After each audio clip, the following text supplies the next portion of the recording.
Welcome. Welcome to my series, Becoming Superhuman, episode 4, How Not to Be Afraid of Fear. This is good. This is coming from something I came up with a while ago, actually, which is like there's a fear that underpins all fear, because you're afraid of many things. It's natural. But there is a fear that we've sort of put on top of that in the modern world, which is the fear of being afraid. It's like scary to feel fear. And so that's what we're going to be exploring today, is how not to be afraid of fear. How do you do that? How do you change your relationship to fear so it's no longer scary? And there's so many nuances to this. Things people just don't necessarily think about, or if they understand it intellectually, they don't embody it. So we're going to be exploring that today. So the how not to be afraid of fear. This is going to be good. And so for those of you interested in my Becoming Superhuman program, which begins next year, you can send me a private message and I'll send you those details when they're ready. Mag, welcome. Welcome indeed. It's been a while. So this is a good one. You've joined a very good one. So how not to be afraid of fear. Fear, it gets a bad rap. You know, people have a very strange relationship to it. When it's been there since we've been around 4 billion years of evolution on this planet. And in that time, fear has evolved perfectly. And it's been working no problem, across the entire planet. It's what's the reason why we're here is because we've had a very healthy relationship to fear. It's why we didn't get eaten by lots of different animals, why we learned how to overcome and to work together and to create this incredible world that has me talking to you, from a satellite being beamed around. And so it's, fear itself, it doesn't have any biases, right? It doesn't have any ulterior motives. Fear is there to support us, and yet it doesn't seem to operate very well. Someone who used to have severe anxiety, severe anxiety for like decades, really. I understand deeply what it's like to have that bad relationship to fear, and to feel so scared that I couldn't even open the door, or that I couldn't even open the door to friends, at one point, because it was so bad. And yet, without it, I also wouldn't have transcended and created everything that I have up to this moment. The past 5 years has been incredible transformation, and that's directly related to fear itself and the relationship I've developed to it. So it's like, what's the problem with fear? Why is it such a big deal for us? Well, obviously on a primal level, it works beautifully. I was watching this program a little while ago, and it had this octopus. And so it's at the bottom of the sea, minding its own business, enjoying itself. Then suddenly, this shark comes over, smells it obviously for a couple of miles away. It wants to eat this octopus. Octopus is terrified, grabs up all these shells, puts it over itself, calls itself up into like a tiny ball, looks like a weird kind of statue of some kind. And the shark comes up, and obviously its scent is perfect, so it knows it's there. But it's like it's also blinded by whatever it can see, and it's like tapping it, and it doesn't know what's going on with this weird thing. And then what the octopus does is it throws the shells, and it shoots off in the other direction. So the shark is left looking at these shells, kind of like weirded out. The octopus has escaped, and it's long gone, right? So that's fear in action, right? What it's supposed to do. I'm about to be eaten. Quick, do what I need to do. Get the hell out of here. Perfect. It would then go off about its business, right? Now, for us, of course, it would have been the same. It would have been just working equally as well thousands of years ago, before we developed this beautiful prefrontal cortex, this thing that makes us go I, and the thing that makes us be aware of ourselves and be able to look inwards, right? That's kind of what part of the problem is, because on top of this very natural fear response, we now have imagination. So that we get the fear response as normal to new environments, to things that we don't know about. Bang, it's afraid. Then we get our imagination going crazy, remembering everything we've ever done before, everything that could possibly happen in the future, and suddenly we get terrified. It's like my friends who are knocking at the door somehow have been turned into evil monsters, right? To me, like giant, scary people who are trying to get me. I mean, I didn't think of it like really monsters, but proportionately, the fact that I couldn't even open the door to them and I just wanted them to go away and I was huddled up, right? It's like there was a disproportionate reaction to a little bit of nerves about my friends coming into my home. You know, and there are many reasons why those feelings were there, but the reality is it was the imagination on top of the fear that's the problem, not the fear itself. Now, when it comes to nature and fear, it's very cool. So on the title of this, in the description, I put, you don't want to be losing your tail, you know, unless you really have to, right? And that came because as I'm researching more into this, I discovered that there's been lots of studies done on these lizards. So there are lizards that when they're attacked, they will lose either part or all of their tail so they can escape. So they lose part of themselves to get the hell out of there, right? That's what they've evolved to do. So they get to live another day, they get to live their life and procreate and all the rest of it, right? So it works really well for that. But there's a high cost to doing that, because the ones that lose their tail, well, they move slower. They don't have the same abilities with the tail. They lose their status actually in their social rank. So they lose status, and as a result of all that, they lose attractiveness to a mate. So their potential for survival and procreation is actually much reduced by losing that tail. So it's not a good thing for them to do that. So it needs to be for real. And so and the cool thing is like how it evolved that way. So there've been lots of studies done, like researching into lizards in different areas, and what they've found is the ones that have a higher percentage of lizards that lose their tails are in areas where there are higher instances of venomous snakes, like vipers, because it makes sense when you think about it. For when a snake bites, the venom goes into the bloodstream, and then of course the poison stops the lizard, and then it can eat it. So it doesn't actually need to hold on to it as such. It can just do a quick bite. So of course over years it's gone, that's no good. So it learnt to detach its tail, so the poison would stay in the tail, it would get the hell away. And they've also looked at lizards of the same species that have been on an island where there are no venomous snakes. They have lost the ability to lose their tail. So it's where there's more venom, more danger, they lose their tail. Makes sense. When there's less danger, they don't, and that's the way it's been. So it works beautifully, right? That fear response protects them and saves them from death from poison. Makes perfect sense. Now, imagine if they had an imagination like ours. So they actually freaked out about a possibility of a snake, shed their tail and got away. Imagine they did that. There's no actual snake, they just imagined the snake. Suddenly, they're without a tail. They've lost their social rank. They are unable to get a mate and to procreate in that way. They're ostracized for what? Because of a fear of a potential snake, not because of a real snake. And so for them, the only way they're going to do that is if something latches onto them, right? The pressure creates the response. Now, with us, when it comes to re-educating ourselves around fear, we need to do a similar kind of thing.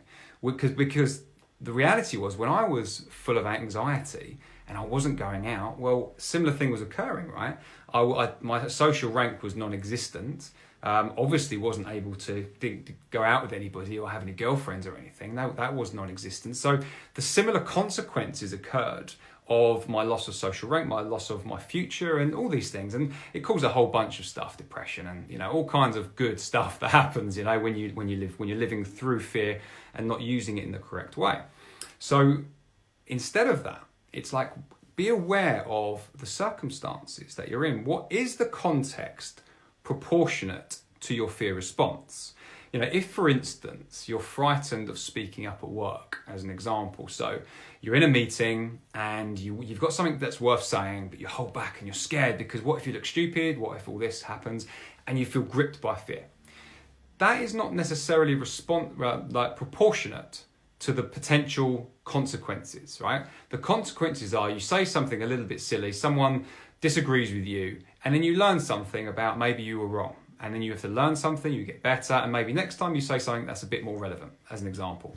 Or, of course, you could say something that's very relevant, very helpful, and actually makes a difference to the company as well. So it's like, be aware of the context for your fear response. Is it appropriate? Because unless there's a real immediate danger occurring, there's no reason for you to rush, for you to panic, and all these things.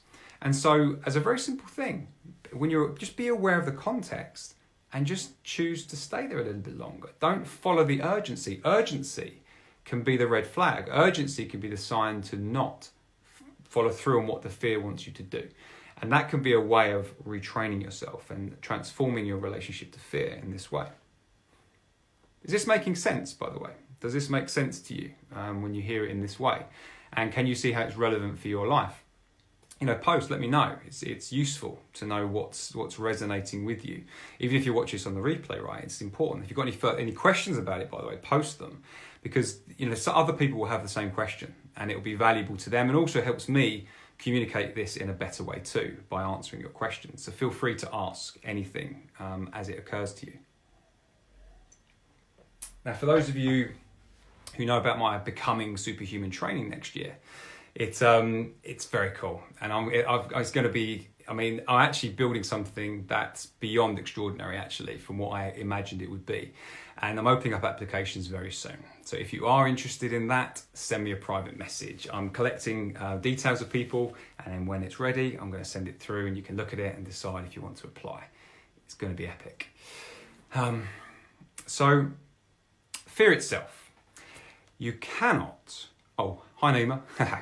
You cannot run away from fear anyway. It's like we almost lie to ourselves. It's kind of a lie where we're like, I'm scared of asking that girl out, for instance, right? I'm scared of approaching. I can see this girl I really like, and I'm really terrified of going up to her. So I can feel it, I can feel the fear building here. Me not going up to her doesn't get rid of the fear, does it? It's not like I'm over here and the fear's gone and I'm like just relaxed and life's good, really wanted to go talk to her, but I'm over here and fear's wonderful. I feel great. Doesn't happen that way. You tend to carry it with you because, really the fear isn't with her, is it? The fear is within us, If there's anyone in your life that you need to have a serious conversation with and you haven't, you're avoiding it. The avoiding of it doesn't take away the fear of it, does it? This is a good question for you. I asked this actually at the talk I did the other day on Life Beyond Your Fear, and I think it's a good one. So, when did you last avoid having a difficult conversation with someone, and you put it off, and then when it came to happen, it was so much better? When did that happen? When did it happen that you put it off, and you were like so relieved? You're like, yes, do you know what? I'm really glad I waited. I'm so glad I waited all those weeks and months, or maybe even years. I was so glad of that I went through all that turmoil, of all that pain for so long before I actually just got the courage up to have that conversation. Because the truth is, normally what happens is that it builds up to the point where the feeling builds up a pressure inside, and then we blurt out stuff in the wrong way. It's very common that a lot of miscommunication and a lot of problems in relationships happen not because of what you're saying is a problem, but because you don't say it early enough. Fear grows; it doesn't get smaller, and this is important actually. It's important to be aware of this. The fear will grow because you have a natural fear response, which is, hey, pay attention to something, and here's some energy also to go deal with it. So it could be as small as a message you've got to respond to. It could be a really difficult conversation with a loved one. It could be going for that job interview. It could be anything at all. That doesn't really matter. It could be public speaking, right? It could be any of those things. The fear comes in to go bang, attention, bang, energy. There you go. Do what you need to do. But if you don't do it, then it's not like the thing's gone away. Then you train your system goes, it's not important enough to you yet. Okay, I'll tell you what I'm going to do. I'm going to crank this up for you. So the next time it comes into your awareness, bang! It's if you can feel it, right? I used to call mine excruciating pain. When I used to be preparing for talks years ago, I was like, bang! It's like excruciating pain is what it felt like to me. And it's like, well, it's going to keep getting bigger because it wants you to deal with it because it's important to you. And the way it can communicate it is through a strong feeling. That's just the way it works. And if you avoid it, you may get away with it for a while. You may be able to drown it out with alcohol, cigarettes, with keeping busy. But the reality is you're carrying it with you, and it's going to come and hit you again and again and again, growing inside until eventually something's going to happen. It has to leak out. I mean, that's what happened with me with panic attacks. You know, when I used to, you know, it got so bad. I remember there was a girl that I was attracted to, and I could see her pull in the car park, like where I was, and just seeing her pull in the car park, I could feel like the water like getting in my throat. You know, the sign I'm going to be sick. I'm like, oh, and I had to run off and be physically sick because someone I was attracted to drove into a car park about 3/4 of a mile away. So that's what happens. It builds. So if you don't address the fear immediately, do it at the beginning, it's only going to get bigger. So there's no avoiding it. You know, you can lie to yourself, you can put it off, but you cannot escape yourself. So instead of that, how about you decide to change your relationship to it completely, to utilize the opportunities to train yourself. You know, as I shared the other day, which is quite useful, someone marked this out, so that's why I want to share it here. It's like, we know that going to the gym or doing physical exercise and training actually grows our muscles and we get stronger physically. We know this, it's obvious, right?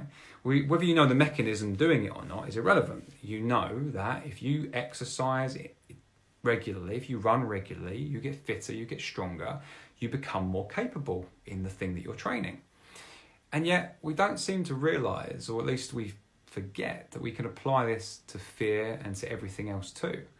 Just as you can train yourself to be physically stronger, you can train yourself to be psychologically and emotionally stronger too by doing this, by making a choice.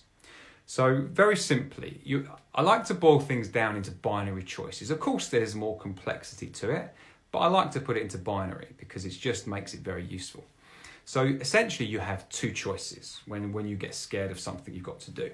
You can either feel the fear intensely, like really intensely, and you feel it burning strong, but you do what you address it, you deal with the situation.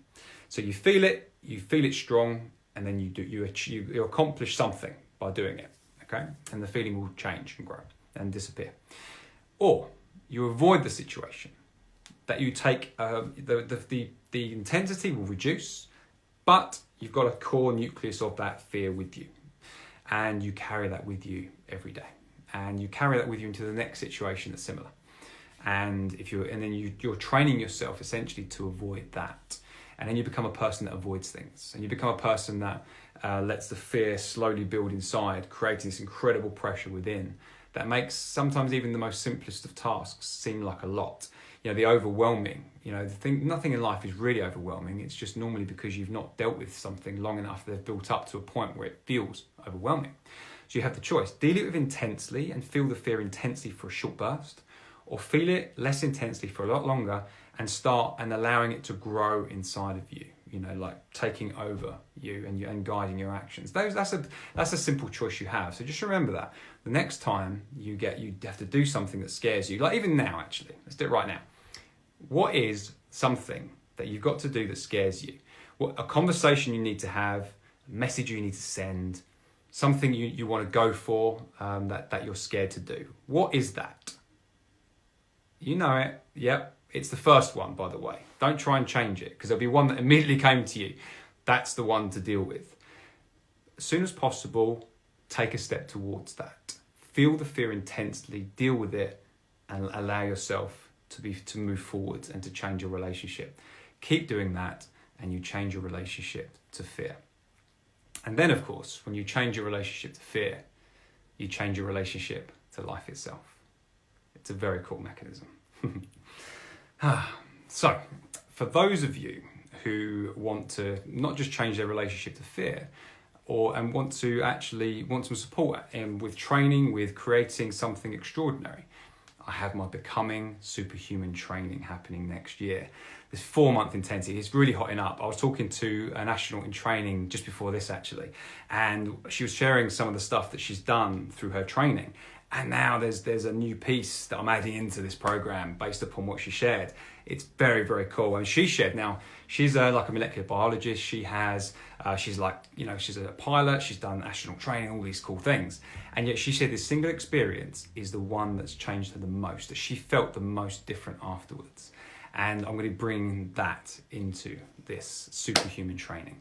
So if you're interested in finding out some more details about that, please send me a private message. I'm collecting the names of the people who are, and then when they're ready, I'll send them over. And if you're really interested and serious about becoming superhuman, you can apply. It's very cool. It's like, what would life be like if you just did everything, said anything, did everything that you ever wanted to do, moment by moment, without restriction? What would life be like? And if you did that for years, what could your life become? That's what this program's about. If you're interested, send me a private message. Thank you for being here. If you have any questions, by the way, of any of this that you shared today, post them in the comments. I will come back, and I will see you on the next live. Take care.